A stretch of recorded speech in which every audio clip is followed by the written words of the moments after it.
body copy.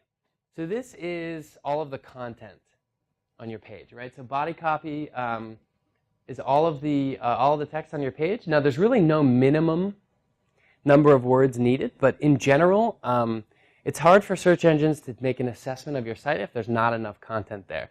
So I recommend at least 100 words. It could be more, could be less, but you want to give the search engine an opportunity to rank your web page. Now, I've seen a 50-word page outrank a 500-word page. It doesn't mean that more words is better. Again, designed for the users, but you do want to get as much content in there as you can, as long as you're designing for users. Here's the big takeaway from this, and it's under the concept of keyword stuffing. The keyword you're targeting for, you really only need to use it 2 or 3 times. You don't need to go overboard. I'll show you a million examples of when I used to do SEO in the past where I did a really bad job and I just did too much keyword stuffing. I would mention the word too many times. I would mention it awkwardly. I would do things that just weren't good for the user, and usually the search engine catches up with you. It's not like you need to have a certain number of words to rank, but usually when you have more content, it gives the search engine more opportunities to find what it likes, right? I like to use synonyms, as we talked about before. The keyword you're targeting, you really only need to mention it 2 or 3 times.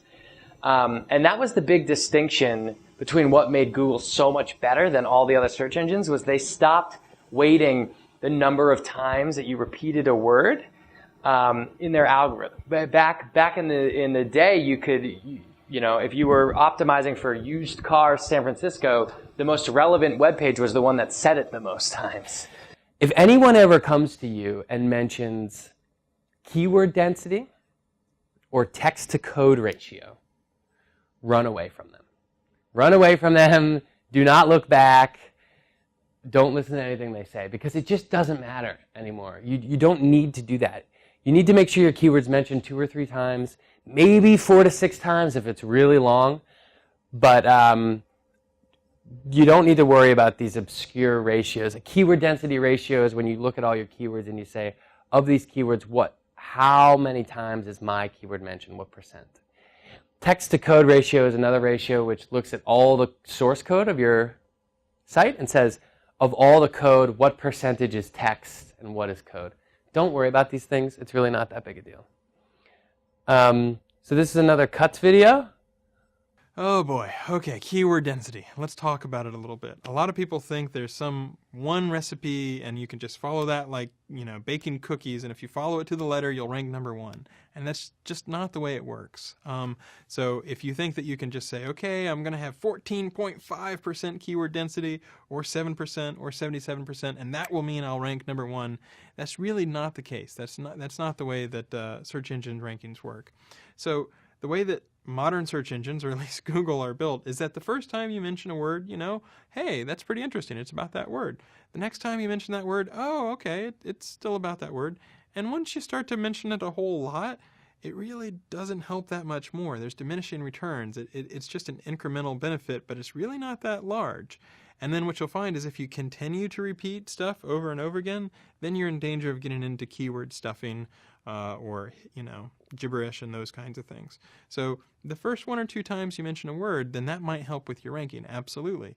But just because you can say it 7 or 8 times, that doesn't mean that it will necessarily help your rankings.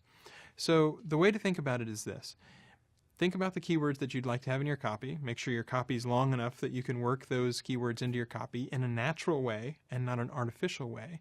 And my recommendation is to either read it aloud or read it to someone else or have someone else read it and sort of say, do you spot anything that's artificial or stilted or it doesn't quite read right?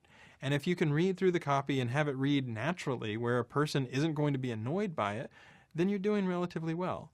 But if you're like one of these guys where all you're doing is, I know you're interested in red widgets because red widgets are one of the best things in the world to have, and if you're an expert on red widgets, then you'll know that the best source of red widgets is blah, blah, blah, blah, blah.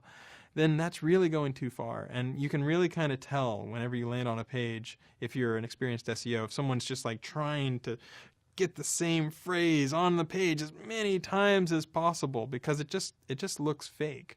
And that's the sort of area in that niche where we try to say, okay, rather than helping, let's make that hurt a little bit.